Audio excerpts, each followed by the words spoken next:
My name is Ifatu, and I'm a campaigner of the topic of food and climate at Green Course. It's an Israeli environmental NGO. Just saying that makes me really excited, as up until quite recently, the link between food and climate was not taken so seriously, and the link between food, climate, and what it affects was hardly even existing. Being an activist for many years, I somewhat witnessed this link growing and becoming a one-joint struggle. Animal rights groups realize now that the animals are the first to be affected by climate change, and environmental groups realize that livestock industries are the leading cause for environmental destruction. Future food organizations are worried about food insecurity and hunger, and health organizations advocate for sustainable diets. Holding a side event on this topic at COP is a dream come true, and it all started because the thought of another convention that is dedicated to create the best policies for reduction GHG emissions that won't include the simple and useful tool of a plant-based or a vegan diet was just unbearable. We dig for ideas for reducing greenhouse gas emissions, and we turn to seek them in various sectors, especially the energy and the transportation sectors. These are good places to look, as they do emit a lot of emissions. But there is another source, a huge source that is actually quite easy to affect, the food sector. Animal-based products put a massive burden on the environment, and they are leading contributors to all main environmental categories: water depletion, water pollution, land use, land degradation, biodiversity loss, and of course air pollution and greenhouse gas emissions. Estimations on greenhouse gas emissions from livestock vary on a wide spectrum, from 13 to 51% of anthropogenic emissions. The plant-based diet has a much smaller impact. For example, looking at foods that are rich in proteins, 1 kilogram of beef generates 30 kilograms of CO2 equivalents, while 1 kilogram of legumes generates 1 kilogram of CO2 equivalents. That's 30 to 1. Also, the production of meat protein requires up to 26 times more water and up to 17 times more land than the production of plant protein. We have to realize that the livestock industry is inefficient and wasteful by definition, as it includes a whole industry of plant foods just fed to the animals to be slaughtered. And the food intakes are very different between humans and these animals. For example, a cow that eats 40 kilograms of fodder a day, raised for a few years, then slaughtered, and parts of her are being marketed as food products. The feed input is incomparable to the produce output, as most of the feed energy is lost to the animal's metabolism.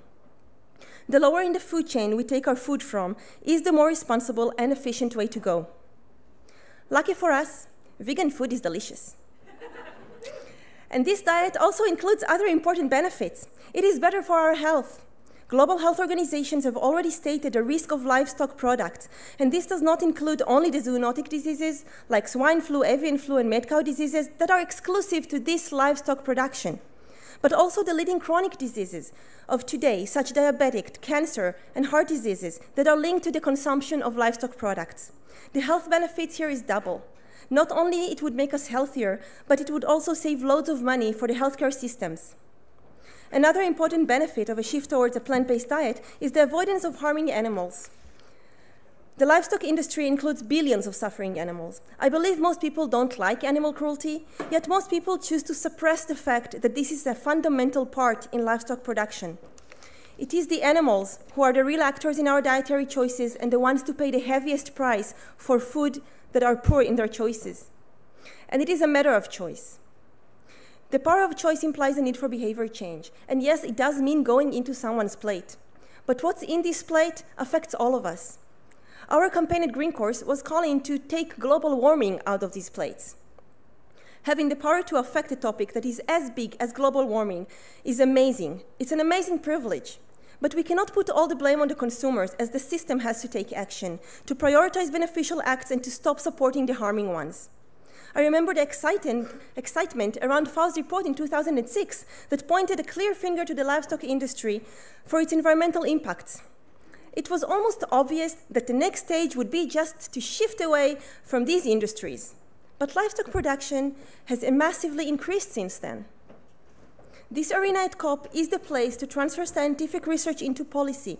This is where all gathered information on the environmental impact of livestock could become a policy that relates to the opportunity of its reduction and encourage diet shift towards a plant-based diet as a main factor and as a leading way to reduce GHG emissions.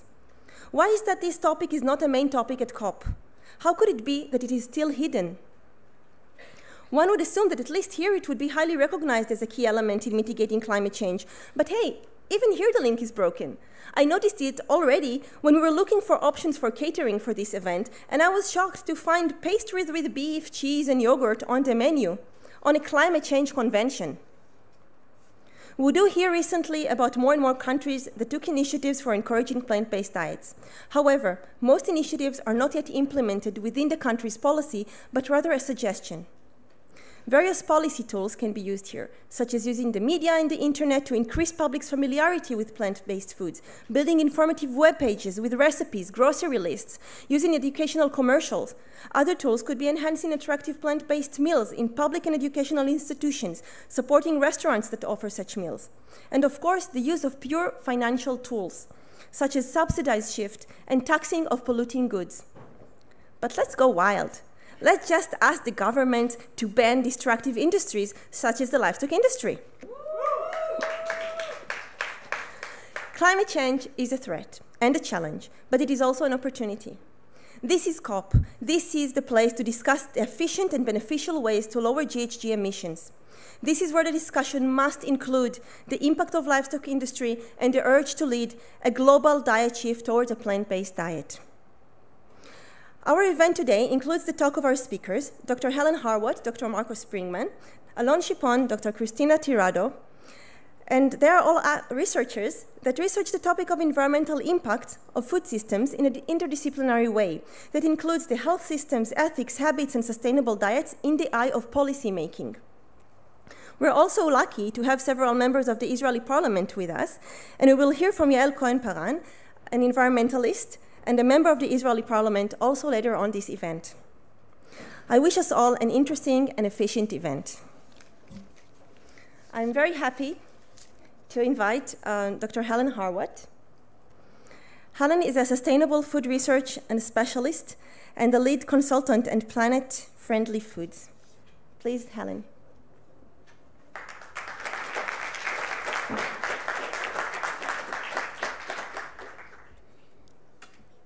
Well, thank you everybody for being here. It's great to see so many of you. There we go, great. So to start things off, I'm just going to give a brief overview of the current situation.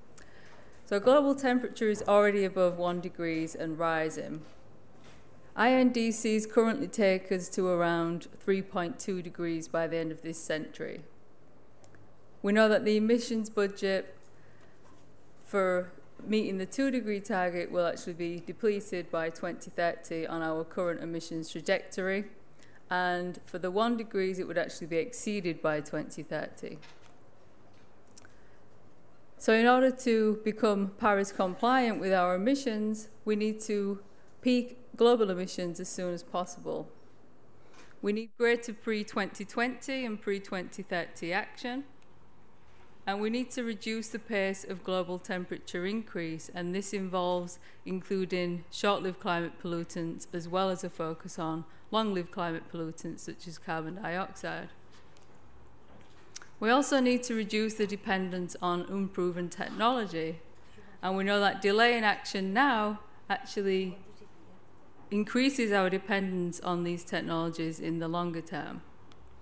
So let's take a closer look at these technologies. So negative emissions technologies essentially remove carbon from the atmosphere and store it. And this includes things like reforestation, biochar, and bioenergy combined with carbon capture and storage. So most scenarios compliant with meeting the Paris goals actually assume the use of these negative emissions technologies in the second half of this century. So this is risky for a number of reasons. So firstly, these technologies are still really unproven and more of a kind of backyard experiment right now. So we're sort of hedging a lot of bets on these technologies actually working out. There's also important challenges for these technologies in that they are major land users when we think of bioenergy and reforestation, for example. And that can compete with biodiversity, other land use and water resources, and could get us into an energy versus food situation, for example, biocrops versus actual crops to eat. And it also compromises to some extent the ability to achieve other sustainable development goals. So in the face of uncertainty, we need to apply the precautionary principle. And to avoid a strong reliance on negative emissions technologies, this is only possible by actually reducing emissions sharply in the next 5 to 15 years. So this really requires unprecedented change to meet these ambitious climate change goals. We're looking at needing net zero emissions this century. This is going to require major change from all sectors. So let's take a look at global greenhouse gas emissions. And we can see here the food sector occupying the lion's share. And of course, we would expect the food sector to account for a significant chunk. There are a lot of people to feed, and we currently have a significant food waste issue where around 30% of all food produced is actually wasted. But food choices also play a big role in this, and we have another food waste problem, and that is a really inefficient use of resources in the livestock sector. So to elaborate on that, it is actually much more efficient for us to eat the plants rather than cycling those plant nutrients through animals. So some examples here: to produce 1 calorie of beef requires 37 calories of plants, pork requires 12 calories, chicken 9, and eggs and dairy 6. And globally, a third of all crop calories are fed to animals, and in return for that, we get 12% of those calories back as human food. The US, as another example, uses around 67% of all of its calories produced to feed to livestock, and if those calories were fed to humans instead, it could feed around 3 times as many people. So we have huge inefficiencies in the food system. So let's take a closer look at the livestock sector. So it contributes around 23% of all warming in 2010. And this is actually an underestimate because that doesn't include feed crops. It accounts for almost 15% of global greenhouse gas emissions. And for those particularly interested in carbon, that's around 5% of all global carbon, which is actually the equivalent of domestic and international shipping and aviation combined with all rail use globally. It's also the main contributor to nitrous oxide and methane emissions, and worryingly, methane emissions from the livestock sector are expected to increase by around 60% by 2030. So this comes at a time when we're actually looking to drastically reduce emissions over that same time period. So a closer look at methane emissions. So reducing methane is a really relatively quick way of contributing to temperature goals because it has a shorter lifetime in the atmosphere, and over that lifetime it delivers a really potent level of warming. And if we look actually at emissions over a 10-year period rather than a 100-year period, methane actually becomes the dominant greenhouse gas. So really crucial with what time frames we use to actually make these judgments on which greenhouse gases to focus on. And methane is currently responsible for around 24% of warming. So again, very significant gas to tackle. And worryingly, I mean, it's great news that carbon dioxide emissions are plateauing, but also very worryingly at the same time, we have methane emissions rising faster than at any other time in the past 2 decades. The Paris Agreement will be increasingly difficult to meet without also addressing methane strongly and rapidly. So in addition to being a major source of greenhouse gas emissions, the livestock sector is also a major land user, occupying around 70% of all agricultural land and around 30% of all ice-free land. And it's forecast that the demand for meat will actually become the main driver of increased pressure on agricultural land. In addition to being a major land user, it's also a major driver of land use change. So one example is that it accounts for around 70% of deforestation in the Amazon. And this is really important because we know that forests are a natural carbon sink, really important to bringing global emissions down. And we do tend to think of deforestation as an issue in developing countries, but actually Queensland in Northern Australia has been a deforestation hotspot for the past 50 years and continuing, and this is being due to a conversion of forests to cattle pastures. And this has also come at a huge cost to the Great Barrier Reef. So if we focus in more into the livestock sector, we can identify beef as a hotspot. So this accounts for around 41% of all livestock emissions, 6% of all global greenhouse gas emissions, which is actually the equivalent to the entire country of India's emissions, or the equivalent of the energy used for every single building in the world. It also contributes around 17% to global methane emissions. In addition to that, it's a major land user, occupying around 60% of the world's agricultural land, and all of this resource input for an output of less than 5% of global protein and less than 2% of global calorie provision. And when we look at greenhouse gas emissions over a range of foods in terms of protein output, we can again see beef at the least efficient end of the scale, and we see the most benefits at this end of the scale, not only in terms of greenhouse gas emissions, but also using less land and water and pesticides and fertilizers, and of course, no animal manure to deal with. So myself and a team of colleagues investigated this further and looked at the impacts of actually substituting beef with beans. And we found that in the US, if everyone ate beans instead of beef, this would actually contribute 75% to the US's 2020 climate change target at no loss of protein or calories. In addition to the greenhouse gas emissions, we calculated that this would actually free up an area of land around 1.5 times the size of California. We didn't actually calculate what that would sequester if this land was to be restored to its natural habitat, but we expect that that amount would be significant. So, for example, a group of researchers from Cambridge University found that if in the UK, reducing calories from animal products by 50% and restoring the land spared in that move to its natural habitat would actually reduce UK emissions by 80%. So when we think of needing net zero emissions, that is a huge way towards that just through that one measure. Another study also looked at the net greenhouse gas emissions across a range of dietary patterns.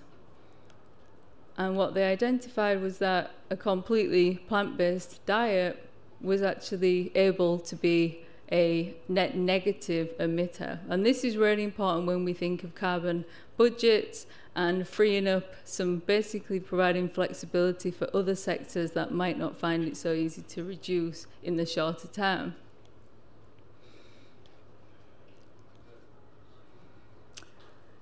But are animal to plant food shifts realistic? So there's a few things to cover in answering that.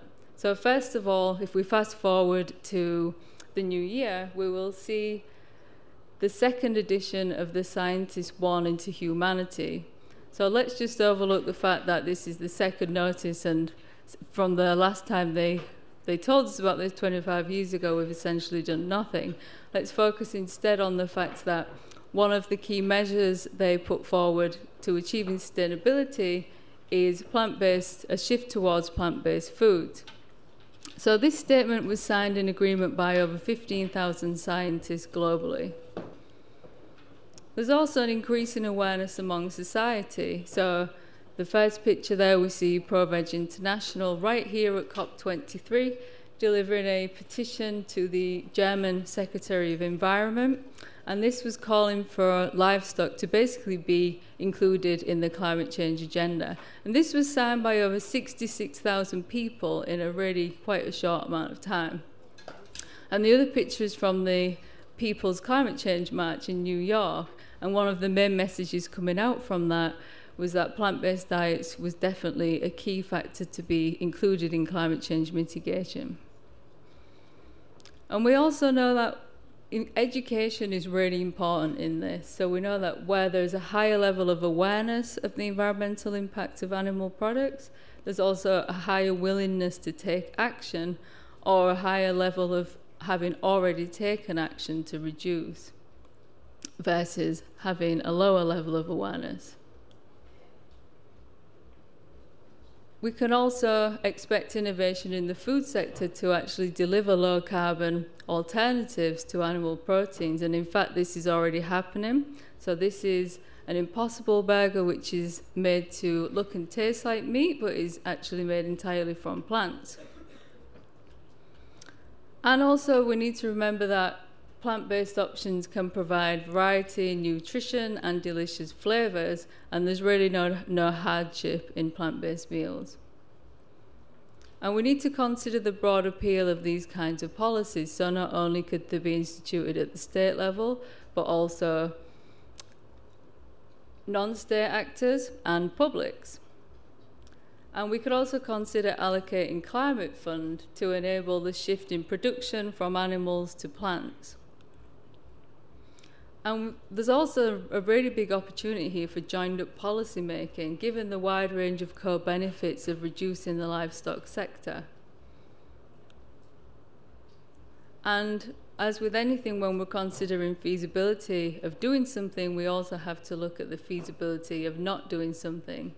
And inaction in the livestock sector essentially blows our chances of a 1.5 degree goal, and also makes a temperature overshoot more likely. So basically moving towards tipping points for various Earth systems. It's also massively in conflict with negative emissions technologies, which are themselves a major land user. And if we're concerned about the US leaving the Paris Agreement, then we should definitely be concerned about inaction in the livestock sector, given that they contribute roughly around the same to global emissions. And also, inaction inevitably increases our risk of the range of climate change impacts and pushes us nearer towards temperature tipping points. So the top list there are actually potentially triggered within the Paris range, so up to 2 degrees. And the second set are potentially triggered within our current temperature trajectory of around 3.2 degrees.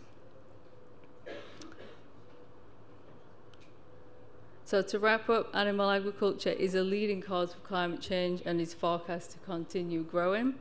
Inaction in this sector is completely against the Paris Agreement, and we also see the potential as a major methane emitter, the potential there to tackle short-lived climate pollutants. And we know that to maintain a safe planet for current and future generations, we really need to be shifting our food systems away from animals and towards plants. And just a few suggestions of how that livestock reduction could be integrated into Paris contributions. So certainly use the science. This is part of the Paris Agreement. Consider applying a West First approach. For example, I identified beef as a hotspot in the food system. And also borrow from other areas of pollution control. So best available technology would become best available food. And education is very important. And also, in addition to state level, also consider supporting non-state actors to institute change, food producers to shift from animal to plant production, and the food industry to innovate and provide low-carbon alternatives, and also to facilitate consumers in choosing plant-based meal options. Thanks so much for listening.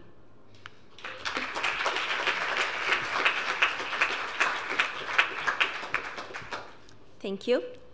I would like to invite Dr. Marco Springman, a James Martin Fellow, Oxford Martin Programme of the Future of Food, University of Oxford. Please, Marco. Thanks a lot. How does do I need to press here, or how does that work? Oh, it's the green button. Okay. Can you make it full screen? It's kind of a funky setup, right, with the screens here. Maybe I need to jump left and right to sort of bring a bit of motion in here. Okay, I think my slides, whoever does the slides, just put on full screen. Okay, thanks. So I work in a sort of big interdisciplinary modeling program that spans sort of health, environment, and economic dimensions of the food system. And in my talk, I thought I'll run you through some analysis that we did. Broadly, they can be categorized along those dimensions. So the traditional, and they all connect climate change, agriculture, and health to various degrees. So the most traditional impact is probably you have climate change on the one hand. That affects yields in agriculture, that affects supply, which affects food consumption, and that affects dietary risk factors and by that health. So, but you can also start from food consumption, and that affects health directly if you had a change in food consumption, but it also affects demand, which affects agriculture, which affects change in greenhouse gas emissions and other environmental impacts that agriculture has. And then finally, we can look at what incentives can we think about to bring about a change in consumption. So let me dip into the first of those, and there we try to really quantify the health impacts that climate change has through changes in food consumption. So many people are not aware of that, but dietary risk factors are actually the greatest health burden in the world. And that is true globally and in most regions, but for some regions in sub-Saharan Africa. And when you look at sort of those classical risk factors that we think about, like child and maternal underweight, that is actually only at place 11. So, and those dietary risk factors that mostly have to do with imbalanced diets, like diets too high in red and processed meat, diets low in fruits and vegetables, they're really very important. So what we thought, we tried to quantify really this change in dietary composition rather than the change in just the amount of food that is going around. And for that, we sort of stacked a couple of models together. So at the very upstream, we had global circulation models that told us something about changes in precipitation and heat. Then we fed that into global gridded crop models that told us how does sort of the plant react to that. That we fed into economic models, and then we found that actually lots of the negative impacts of climate change can in some form be mediated by market reactions, right? So farmers adapt to various degrees, yet you have a net reduction in most places, even after those sort of economic adaptation measures. And from there, we took the consumption bundle and ran it through a global health model that we constructed at Oxford. What we found was after economic mediation effects, we had still reductions of up to 4%, especially for fruits and vegetables, of course, with different, in different regions. When we put that into the health model, we found that an excess climate-related number of deaths of about 500,000. And you see here on the very left that can actually be differentiated based on the risk factors. And the biggest impact there we found due to reductions in fruits and vegetables. And followed by the classical sort of impact of just reduction in total kilocalorie availability. We found also a very highly regional differentiated picture. So you could see most climate-related deaths we found in the Western Pacific region, that would be China mostly, followed by Southeast Asia, that would be India mostly, but for two different reasons. So reductions in fruit and vegetables were the #1 reason in the Western Pacific, whereas increases in underweight-related deaths were the main reasons for the climate change impacts in Southeast Asia. And you see that for a range of different regions, also high-income countries where, again, fruits and vegetables are the #1 factor. If we compare that to other factors that have been estimated, we actually found those dietary risk factors to be very important and exceed other health impacts by several orders, several factors. What you also see here is those RCP. RCP measures sort of the colored bars. They give you the degree of climate change we included in the model. So the bar to the very end shows you the impacts of a high warming scenario. However, if we go to climate stabilization scenarios, we can really slice off a good chunk of those health impacts. So the implications for that are not only do we need mitigation, but we probably also need adaptation, and there we should really look at safeguarding the fruit and vegetable supply to the potentially detrimental impacts of climate change. Now, in the second one, I want to illustrate some of the potential mitigation options. And one that might be most promising is dietary change, as Helen already highlighted. So we did a global modeling study there as well and looked at what could be the impacts of global dietary change on greenhouse gas emissions, on health, and also on the economy. Though I should say there are many impacts that things can have on the economy, so we quantified a little aspect of that. We looked at 4 dietary patterns. One is just, what people expect to be eating in the future. And then we looked at what if people switch to global dietary guidelines. So that included maximum amounts of red and processed meat, sugar, energy, and minimum amounts of fruits and vegetables. So you have your 5 a day in there, for example. But to make it a bit more interesting and a bit more ambitious, we also included vegetarian vegan dietary scenarios, since the literature suggested that those have very low environmental impacts, at least when we look at climate change.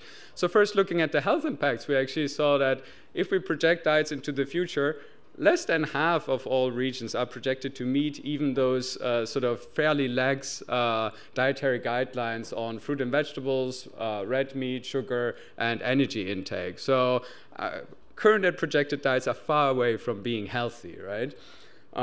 If we switch to those diets that are more in line with dietary guidelines, or to balanced vegetarian and vegan diets, and I should say we modeled those on the guidelines as well. So they include optimal level of energy intake, not so much sugar and things like that. So you see that you could save about 5 to 7 million deaths per year in 2050.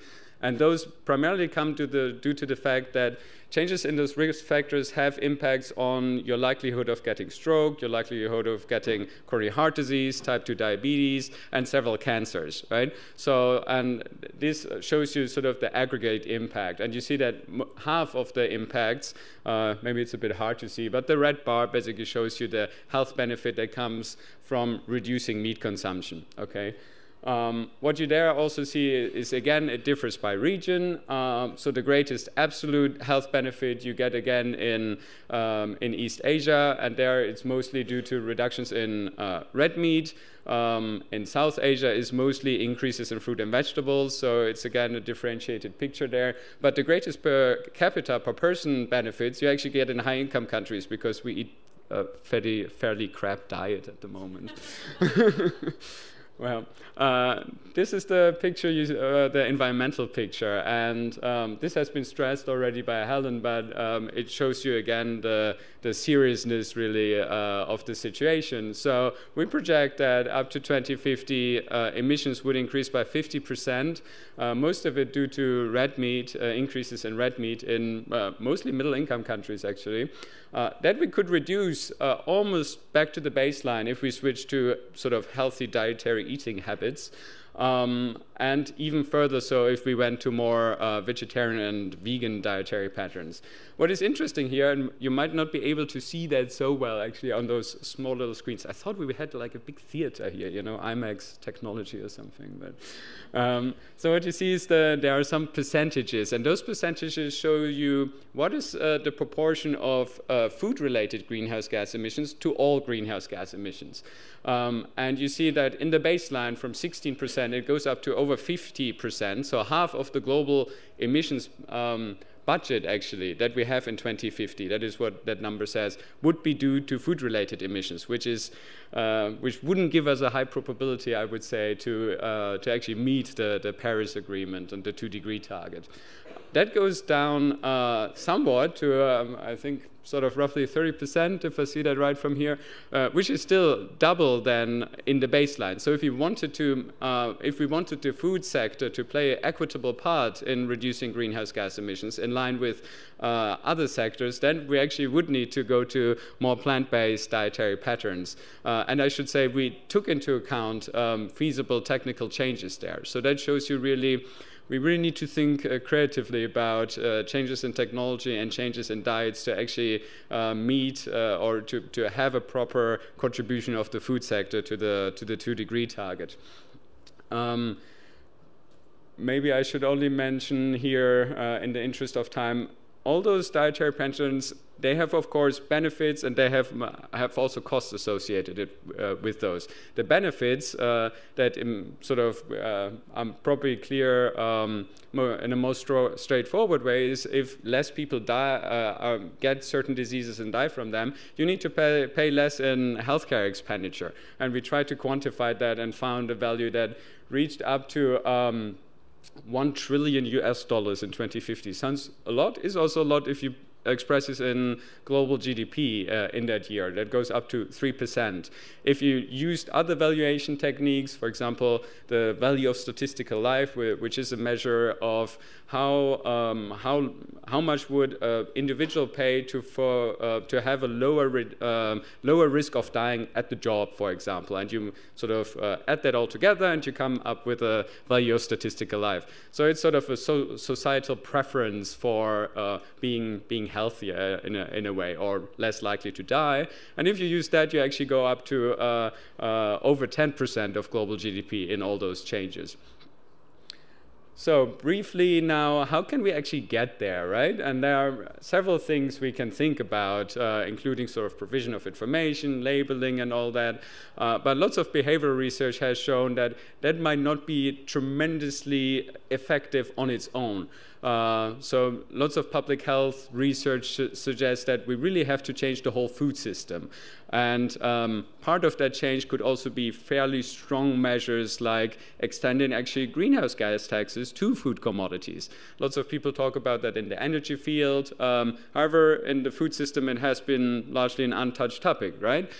So we thought we'd provide some analysis on that, and we wanted to approach it specifically from a health angle, because the arguments that have been made were, oh, you must not tinker with the price of food, right? That would negatively impact food security around the world. And we thought, well, we give it a try and see what we get out, right? So we again ran that through agricultural analysis, environmental analysis, and a health analysis.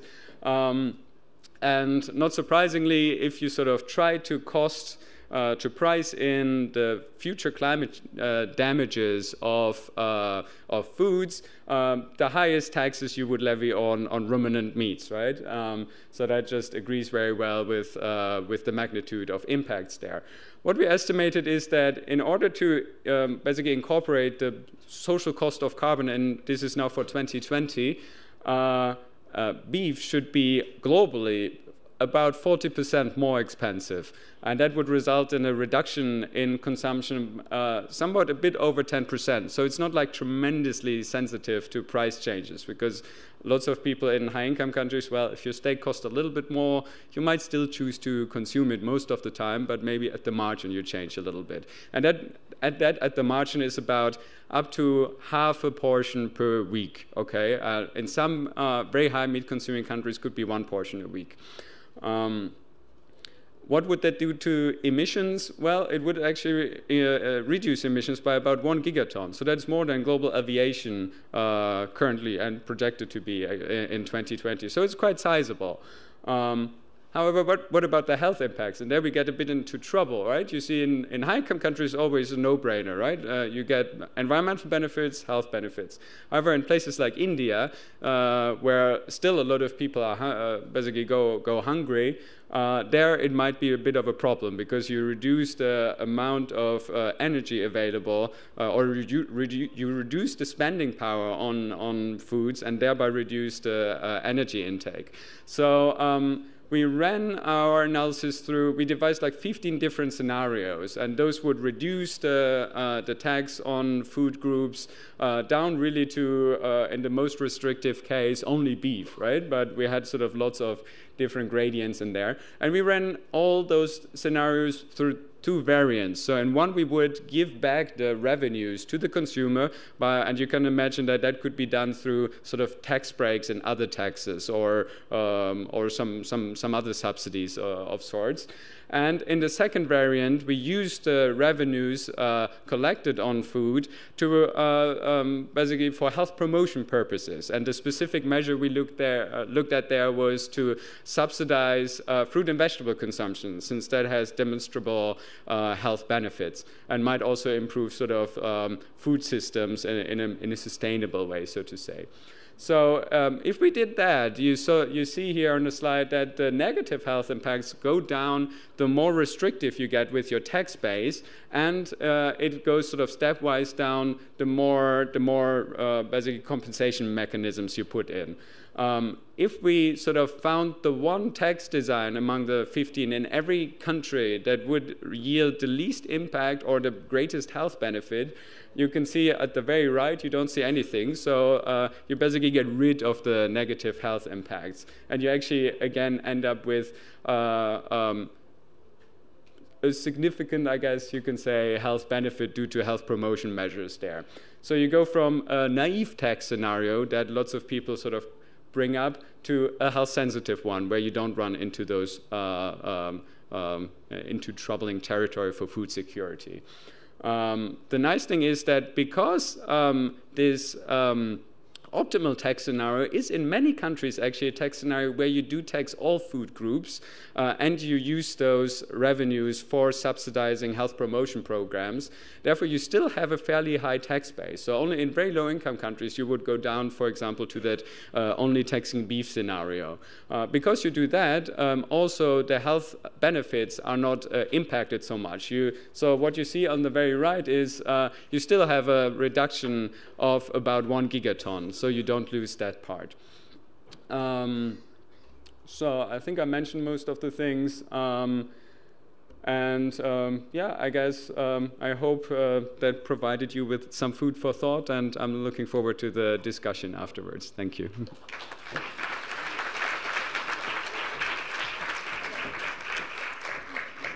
Thank you. I would like to invite Alon Shipman, food systems and sustainable expert at the Weizmann Institute in Israel. Hello. So it's a pleasure to be here. My slide presentation, the third one. Oh, there we go. Okay, so I'll be talking a little bit about the environmental burdens of livestock in the US. And the US is a very special system because it's a developed country, and in many ways we see a lot of food systems around the world mimicking or going towards that. So it's sort of a climax system that we can learn a lot from future projections of food. I'll be talking a little bit about dietary preferences, but I'll be touching on livestock and environment through food security. So how is it that we choose to eat animal? How does that relate to food security? So I think that will give a different angle to the discussion that we've so far talked about. So just a very brief kind of some points about the food crisis and livestock. How does that relate to that? So we know today that there is a huge problem, crisis in the world. Although we are producing pretty much enough food to sustain everyone, we have this very strong disparity. So about 1 billion people are malnourished and about 1 billion people are overweight. We need to increase food production. That's sort of a trajectory. It's not a given, but it's based on current extrapolation of population and diets. We also know that based on these trajectories, we'll probably need to double the amount of meat that we consume worldwide. By now, I think we can fairly say, after several decades of research, there is a consensus about the higher environmental burdens of food, of animal-based products compared to plants. We also know that we have a very inefficient system, so about 1/3 of the food that we produce is lost. And we also know that climate change is going to affect the food that we eat, and agriculture, the way we produce food, will affect climate change. So it's a very complicated two-way interaction. There is growing work like Marco that try to show, like Marco's, that show the kind of putting together the disciplines of economy, health, and environment together, and showing the benefits of actually transitioning into dietary plants. And of course, what I also want to address is that all the solutions that we propose here will have to be inclusive and include many various disciplines. That's one of the reasons why food policy is very, very difficult to implement. So if we look at the American food system, we can see that it's basically a large proportion of it goes to producing feed. So you see that in red and yellow, those are regions where we grow, where Americans grow corn and soy and hay, and large proportions of it goes to producing animal. And in fact, very little parts of the agriculture go to producing fruits.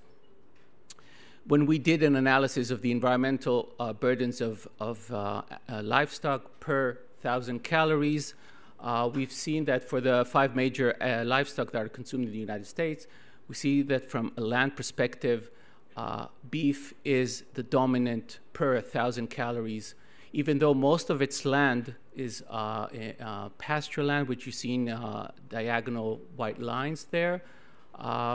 And the scale goes further away to 150, even though if we take that away, the feed lands, the croplands that beef needs are higher than the others. When we do that for the other metrics, water, greenhouse gas emissions per 1,000 calories consumed, we get the same trend. So beef is about 10 times more, has a higher environmental burden. What was surprising to us is that the other livestock are pretty much the same in terms of their impact, but it's very, very different than what Americans are consuming. So there's a mismatch between what Americans are consuming and the environmental performance of livestock. It's hard to see, but there's small green arrows above the panels. These are plant-based diets, which are better in terms of performance, except water, because a lot of the feedlands in the United States are rain-fed. But regardless of that, plants do much better. When we look at the total burdens of livestock in the United States, again, beef dominates, mostly in pasture land on your left with kind of these wide diagonals. But even if we take those lands out, in terms of cropland, a large proportion of it goes to producing beef and dairy, which are ruminants, and it's kind of going hand in hand with a lot of the IPCC work that shows that ruminants are the dominant greenhouse gas emitters. Sorry? Nitrogen. It's nitrogen. So when we look at the entire livestock system in the United States and we track all the production on agricultural lands, and here you see it in calories, and you have processed roughage, hay, and you have all the different grains and pasture, and then you see how it's divided amongst the various different livestock. And on your right, you will see what Americans are actually consuming. So we have like a picture of the entire animal-based portion of the food system moving from agriculture to consumption. You see that there is very large inefficiencies. So the percentages on your right actually tell you the conversion, the conversion efficiencies. So livestock is 3%. So it means for every 100 calories that livestock consume, we only get 3 calories on the table. So obviously we have to see that it's a very inefficient system. Also, when we do this kind of calculus for protein, we get these very large inefficiencies. So we try to see what would be if we change beef consumption to poultry. It's one of the solutions that is proposed, because moving to monogastric meat consumption is probably going to give us greenhouse gas savings. We've seen that because if we provide the same calories and protein as beef, but with poultry, we get a lot of spared lands where we can additionally feed somewhere between 120 to 140 million Americans by just changing one meat with the other. When we do that with this substitution of beef with a plant-based diet that optimizes land use, so it takes the minimal land that is needed to deliver the same amount of nutrients, we get plant-based diets that are ubiquitous with legumes, and we have enough space, land that we can actually afterwards feed close to 200 million Americans just by changing one item. In fact, when we look at the entire food system and we exchange all the animal products with plant-based equivalents, we get spared lands that can grow enough food to feed an additional 400 million Americans, and that's twice than actually curbing food loss across the supply chain. So just think about all these benefits that we can reap in terms of food security by just changing individual items.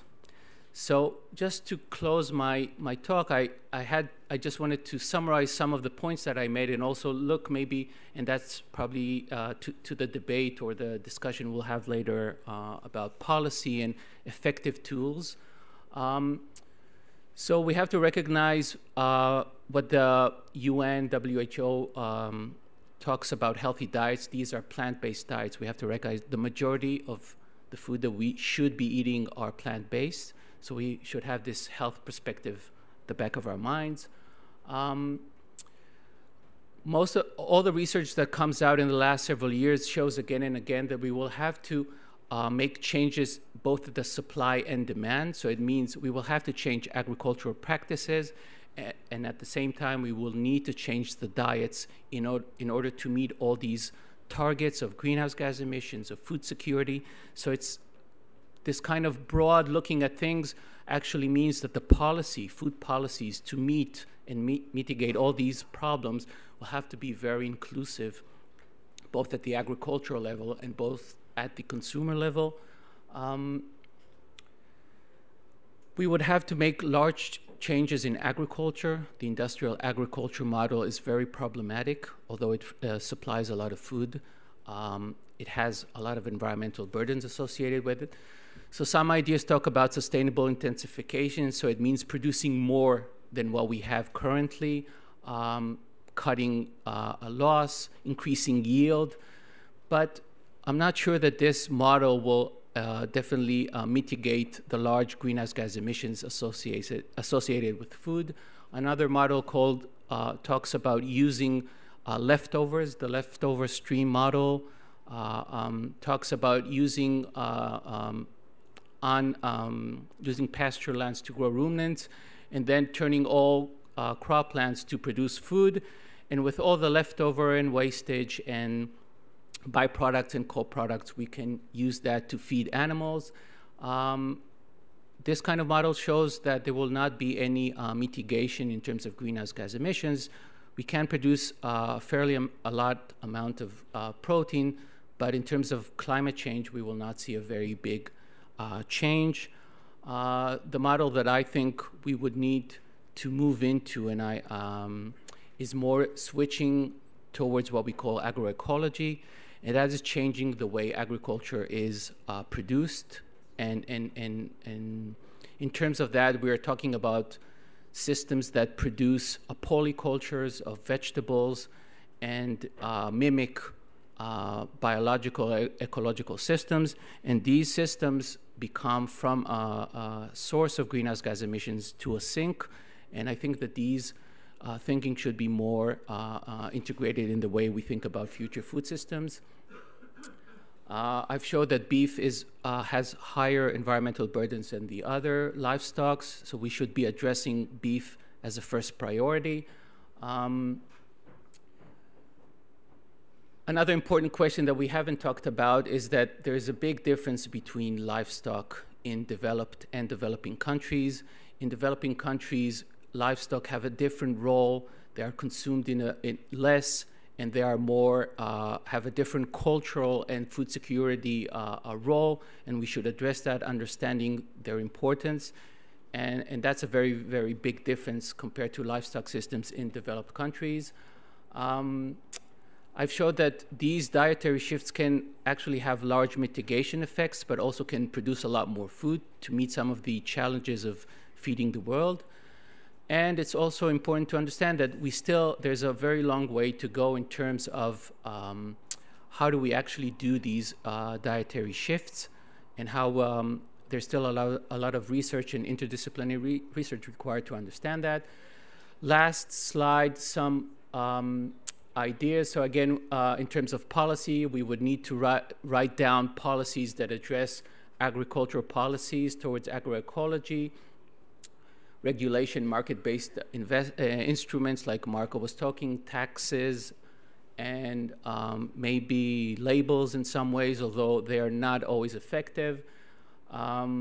Incentives to replace meat, so maybe investing in the private sector on that lane, encouraging education and, food citizenship. So if we get more people to actually be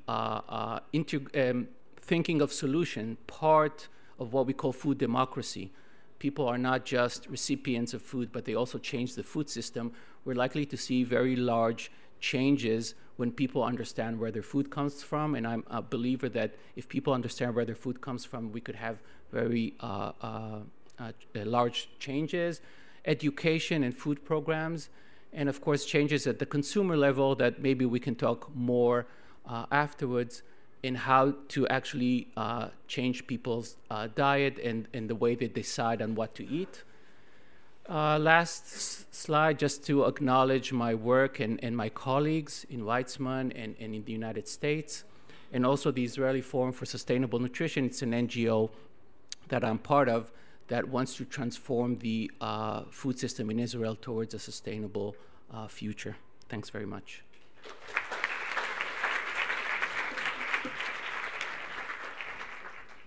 Thank you. I would like now to invite Dr. Christina Tirado, Institute of Environmental and Sustainability at UCLA, Director of Global Program at the Center for Urban Resilience at Loyola University, and the Chair of International Union of a Nutritional Science Task Force on Climate Change and Nutrition. Thank you.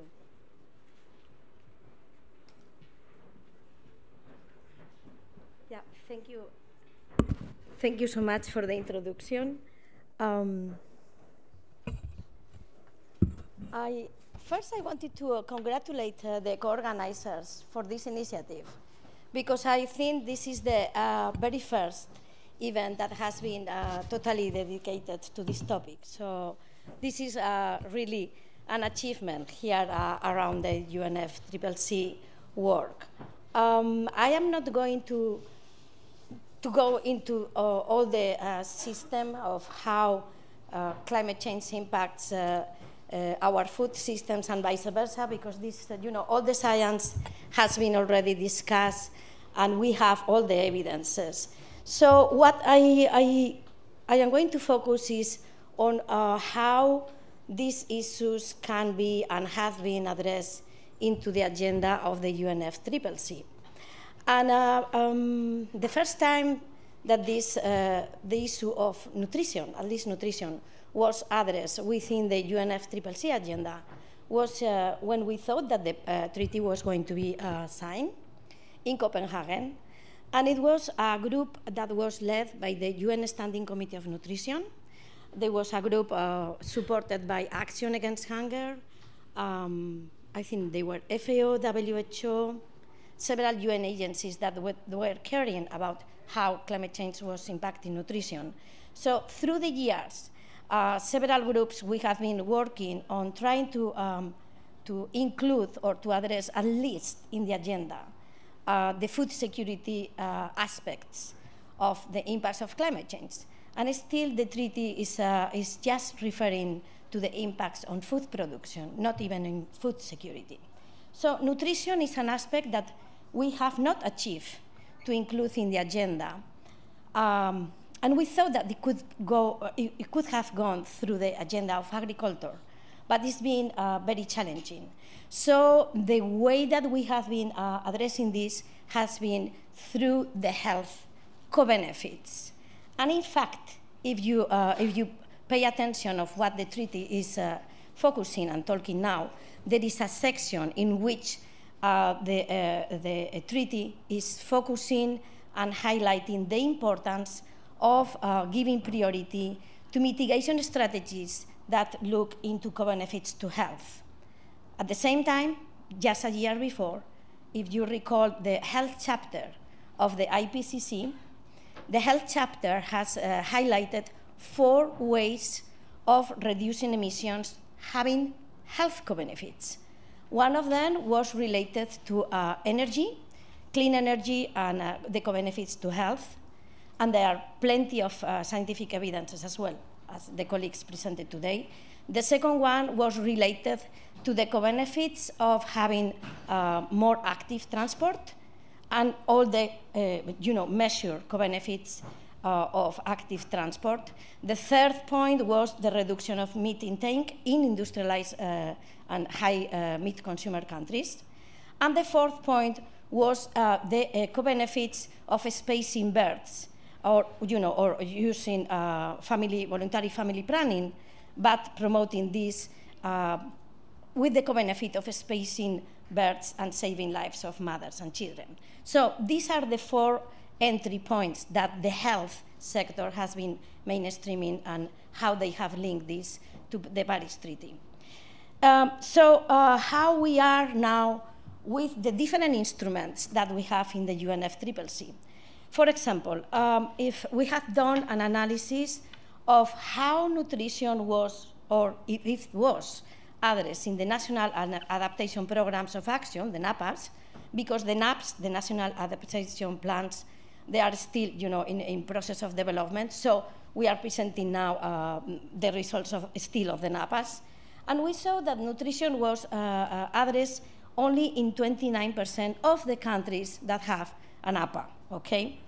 Then if you see the whole picture that we have here, in the NAPAs, there was always a section, or in most of the countries, a section that was related to health, and a section that was related to food security and agriculture. Logically, either nutrition should go in the health section or in the food security section, but most of the times, nutrition was totally obviated. It was not included. Good news is that gender issues were included in many of the NAPAs, and when gender equality and equity is included, nutrition issues and diet and dietary diversity could be, in a way, addressed. Now, what we have in relation to the intended nationally determined contributions. We can see that in most of the countries, agriculture has been addressed, and food waste has been also addressed. Health, in a way, has been considered. Feed has been also included. Nutrition only in the other, okay, let me clarify. Nutrition and food insecurity and health are included in the adaptation section of the EN disease, okay? It's food waste and feed are in the mitigation section. However, diet or shifts in dietary patterns, and we have analyzed all of them in depth, is not considered at all. So this illogical way of treating and not including the demand side of mitigation, which has been also mentioned in the last IPCC report in the 3rd working group, is totally illogical, and it will be excellent to discuss how we can address this. Now, another point that is very striking and strange, and is urgent to change this, is that climate change adaptation funds that were awarded to health projects were less than 1.5 of all the adaptation funds. So this is saying very much of how the agenda is, living in one side and living isolated issues related to health, diet, and co-benefits. So this year, we just published this report of sustainable diets for healthy people and healthy planet with the UN Standing Committee of Nutrition, Working Group on Climate Change and Nutrition. And we have several conclusions and recommendations that we would like to discuss with you, in which some of them, they are, based on science. So, concluding and reaffirming that a transition to more plant-based diets will lead to lower emissions and reductions in diet-related non-communicable diseases. This has been discussed this morning. We have been highlighting that food-based dietary guidelines should have and should include sustainability criteria, and some countries are already doing this, like the Nordics. And this is key to change dietary patterns towards more sustainable diets. Simply by following the WHO dietary guidelines, we may have tremendous co-benefits on health and lowering emissions. At the level of the UNFCCC work, considering is critical to consider dietary patterns in the processes like the national adaptation plans or the nationally determined contributions. Those are the excellent ways of entry in the agenda. In relation to science, which they have mentioned previously, what is critical if we want to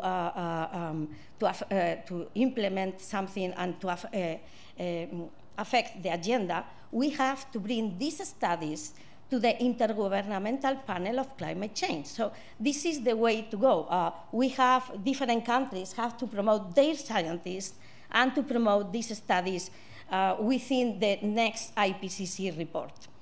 Another way, and very interesting way of working, is the intersessionals. In the intersessional sessions, there is the scientific body for scientific and technological advice, the SBESTA, and this provides also an excellent entry to address these issues. Financing. Financing is critical. We have to promote the development of sustainable and healthy diets through the different mechanisms in different countries, through prioritizing that this is funded by the climate financing. I leave it open. The Green Climate Fund could be perfectly looking into issues like this. And finally, what is critical is to have some coherent public policies from production to consumption across all the sectors to ensure access to sustainable and healthy diets for all. And I finalize with this and linking and making a highlight of the necessity of linking this to the nutrition and the Sustainable Development Goals, which is central to the 2030 agenda and is totally logical and in line with the UN action of nutrition within the decade. Yeah, thank you very much, and yeah, thanks.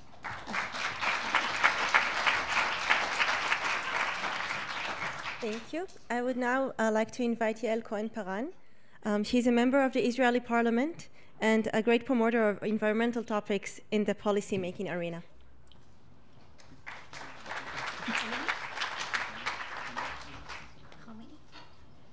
Thank you, Ifat, and I would like to thank, first of all, Ifat and Green Course, Megama Yeruka, and ProVeg for organizing this beautiful event. And just to say that before, many years ago, I was one of the founders of Megama Yeruka of Green Course, and I was also one of its CEOs. So that's prior to my becoming a parliament member on behalf of the union, Zionist Union, as a representative of the green movement in Israel.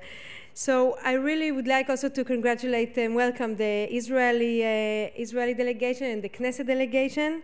And what is coming up here today is definitely very serious and really not taken, not being put on the table in the COP. And this is, I think, really the first time, and for me, I've been coming to quite a few times to the COP in the last 10 years. I don't remember any event of this sort. And this is definitely, it's very difficult for I can say for politicians, but for decision makers to get into these issues, because it's getting into people's plates. And this is something that, you know, it's not, we're not going to tell you what to do. we're going to give very overall instructions about changing energy production, which is great, energy, renewable energy, and maybe changing transportation, becoming more cleaner and encourage public transportation. But getting into your plate is something that is considered on the sphere of politics and decision making like it's too much. But I can tell you that from my point of view, it shouldn't be the reason not to take this into action and not to make a statement about these issues on national levels and on international arenas. And from here, I want to call everyone that is here in this room, if you are from the government or parliaments and definitely from NGOs, we have to cooperate. We have to work together in order to make this a priority and in order to make the acceptance for our governments to make these policies, to make decisions that will influence this policy.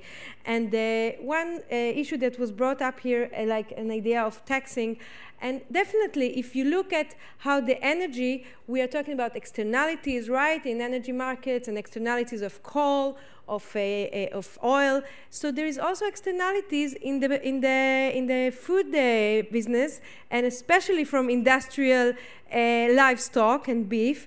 And this is completely ignored. And it's not that you cannot calculate it. It's not that you cannot say, we saw the numbers here just before, how much this consumption of 1 kilogram of meat will produce in CO2. You can make these decisions to include this price in the price of beef, for example.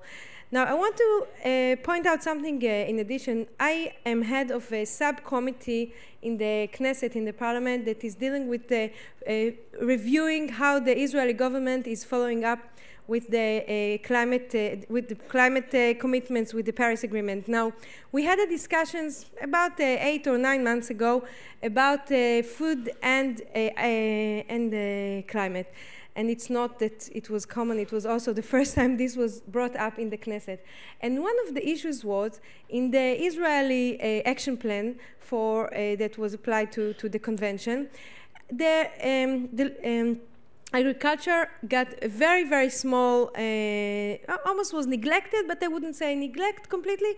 It has a very small portion. And why? Because most of Israel's, and I'm sure it's not only Israeli phenomena, most of Israel beef, for example, is imported, okay? So we don't count those pollution. We don't count these emissions. It's been counted elsewhere. I don't know, Bolivia, Australia, they will count them.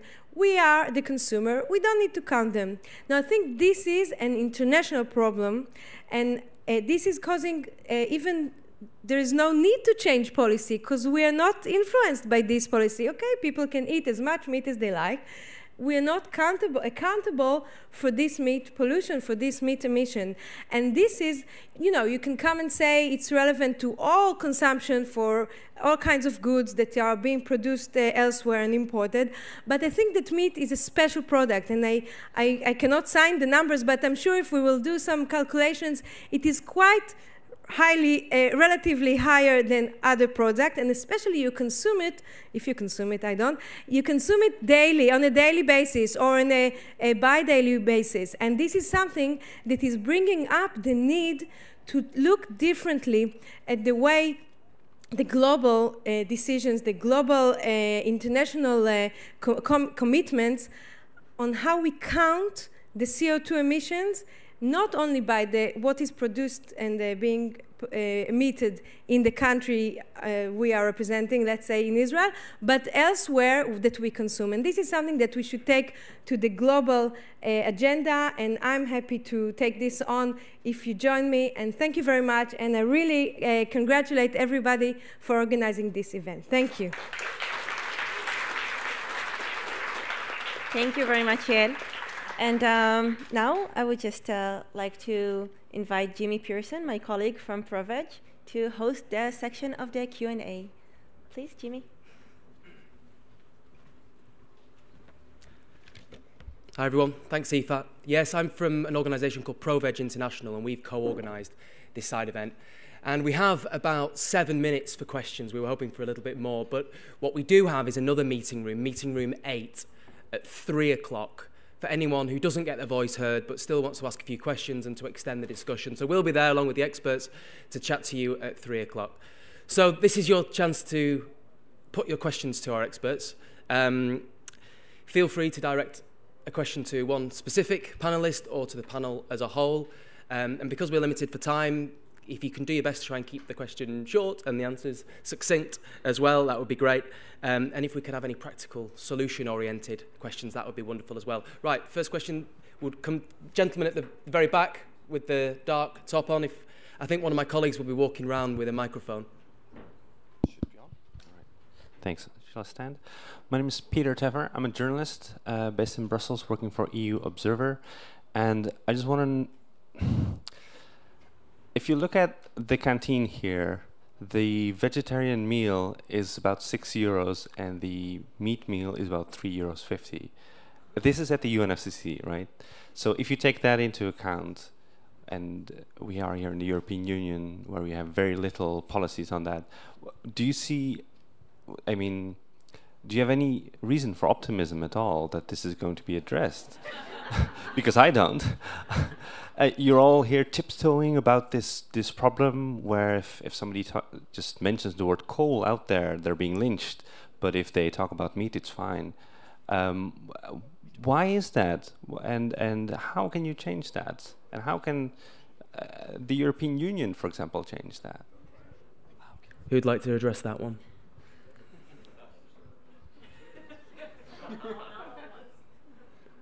Alon? Maybe because I'm the optimistic. Is the microphone on? I'm the optimistic from the group, so I'll try to answer that question. Changes never happen immediately. They're gradual changes. I mean, many sectors and many ideas started off by these incremental changes. It's a very difficult question you're asking, but I think there's a lot of reasons to be optimistic. We've seen changes happening. I can maybe talk about my personal, first of all, in terms of research.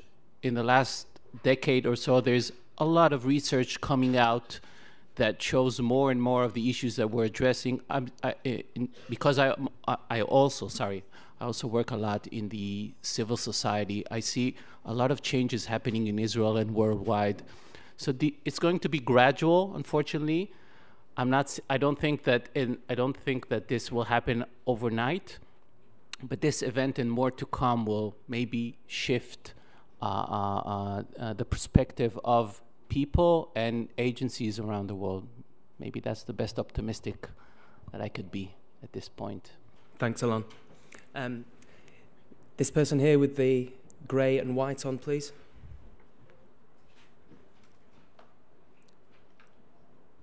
Hello, my name is Joelle Moses. I'm a Canadian delegate from BC Council for International Cooperation. So the question I wanted to pose to you guys, firstly, I just wanted to address that over 50% of the vegans worldwide today fall under the youth category.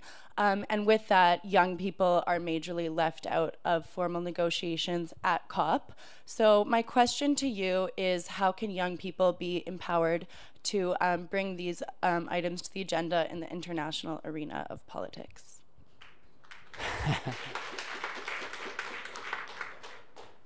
It's a good question.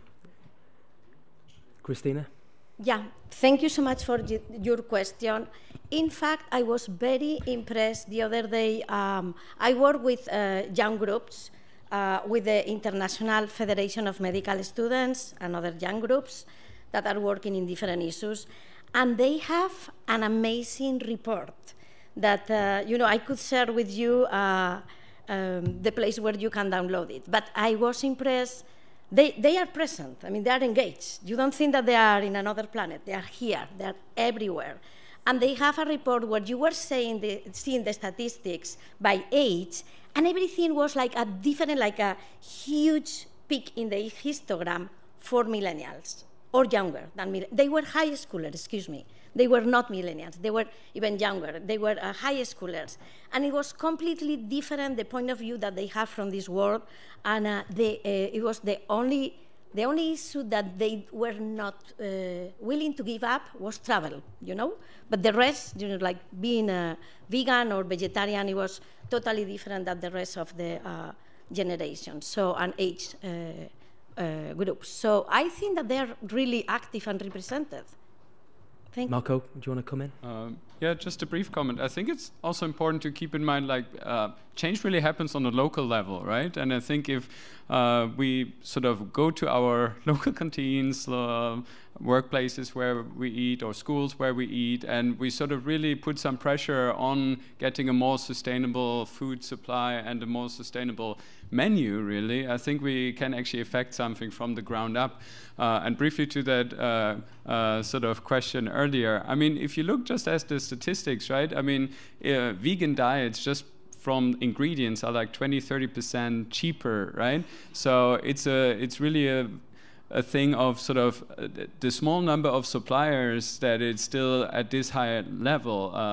So you can see it in a way of sort of cost curves of, I don't know, solar PV coming down, right? So if more people would demand those plant-based foods, and that sort of sets in a stream of having it normal, then prices would surely come down. You would have more competitors, and the raw ingredients are surely cheaper, right? How do you get that? I mean, I guess the first point is really getting sustainable diets into national dietary guidelines, because that will change the whole procurement. So if one thing we can do, then it's really rally for having sustainability in national dietary guidelines. Thank you. Right, we've got a chance for one very, very quick question. I think the gentleman at the back who stood up, I think, had his hand up the highest. And for good reason, because I'm from Ireland, my name is Ian, and we're a country that is a major beef and dairy exporter, so we have a planetary impact, but we're also having a local impact within our own country, because we're intensifying at a level of 6% a year with biodiversity and water damage. The concern I want to raise from the first respondent in particular, and the general atmosphere, is that we're far too polite about this. When we think of beef, we should think of coal in the same breath. Everybody is now agreed, who has any sense, and that coal has to be phased out within the shortest achievable time frame. We need to think of the same with beef in the same breath. For dairy, we need to think of it in terms of exit dates. What I'm putting to you all is to get serious about the global impact of animal agriculture, apart from all the other impacts. The impact of animal agriculture on climate, which are focused here particularly, but there's so many other adverse impacts also. And let's stop being polite and use a word we have is pussyfooting. Let's come out with it. Global animal agriculture needs an exit strategy, and if the target in the Paris Agreement is to be met, that exit strategy should be as rapid as that needed for coal, oil and gas. Thank you.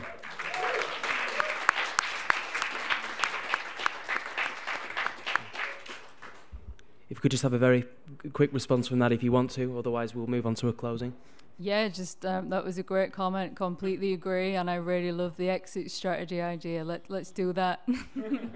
Okay, well, we'll draw the question and answer session to an end, and just reiterate that we have meeting room 8 at 3 o'clock. Jimmy, it's changed to meeting room 6. So okay, there we go. Meeting room 6. Thank you very much, Nico.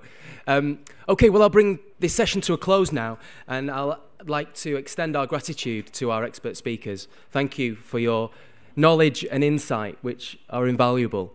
And I'd like to also thank our co-organisers, Green Course, and everyone else for attending.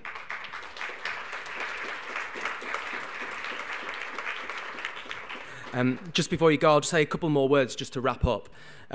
We've heard from our speakers about the devastating impact of animal agriculture on our planet in so many different ways. In terms of greenhouse gas emissions, as Helen has described, in terms of human health, as Marco alluded to, and also in terms of food security that Alon touched upon.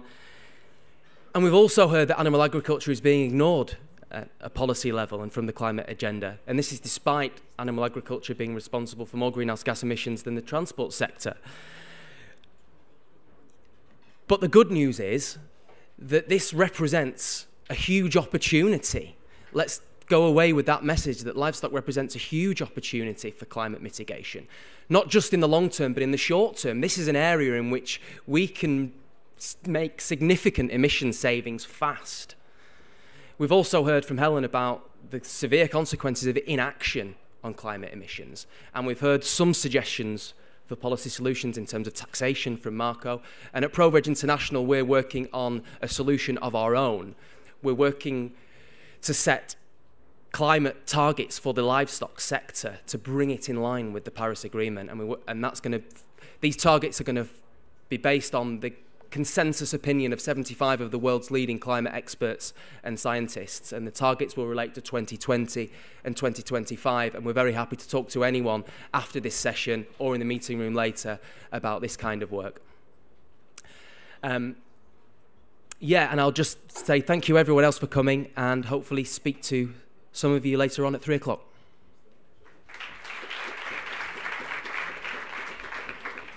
Yeah.